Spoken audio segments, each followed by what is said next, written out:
Declaration of Independence, for me, is one of the best pieces of writing I've ever seen. It's a revolutionary document for a revolutionary statement. You cannot help but be stirred when you read those words.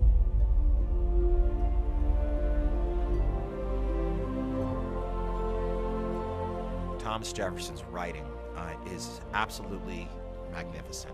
And when he wrote, "We hold these truths to be self-evident, that all men are created equal," that was the first time anybody had bothered to write that down. And then you turn the clock back and think of when he was writing, how young he was, what a statement it was given the history of the world at that point. And you feel the excitement of being on the cusp of something so profound that it's hard to put it into words. If you review our Declaration of Independence, it has those beautiful words about all men are created equal and governments are formed among men to represent the people. It was a good statement of what we were all about. And that's the only thing people remember about the Declaration of Independence, that it was about all men are created equal. But it's really roughly a 28-count indictment against King George. And therefore, because of the way in which the British Crown treated us, we now declare that we are a free country, and we want to let you know why. Now, if we're going to have a war, we're going to have a war.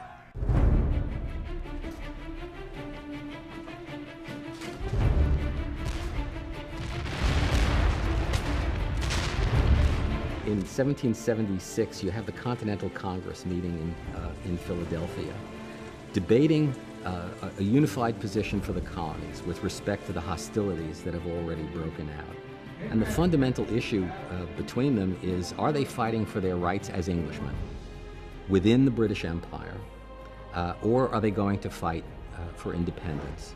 And they're seriously divided. People who are perfectly willing to resist the tyranny of the British government are not necessarily willing to strike for independence. But there's a groundswell in favor of it, I think, in large measure because they recognize that having provoked the lion this far, there's no going back. All of a sudden you have this group of people who are going, no, we're not part of some great chain of being with the king at the top of it. We are free people. We can vote for who we want to have in charge. And we're not going to tolerate you telling us that we have some class status we have to be trapped in. It says, we are endowed by our Creator with certain inalienable rights, meaning that Parliament in London, the King himself, the courts cannot interfere and take away your rights because the state can't take power from us. Even to this day, it's probably the most central difference between America and every other country in the world.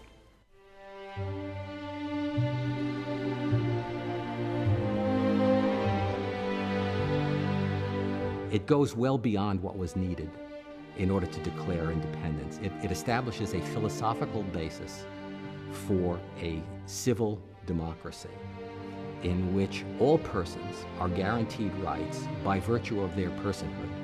This political genius, not just in Jefferson, but in Adams and all the other people who collected here, they saw a new time for humankind, which is that we can be free and that we can make decisions for ourselves.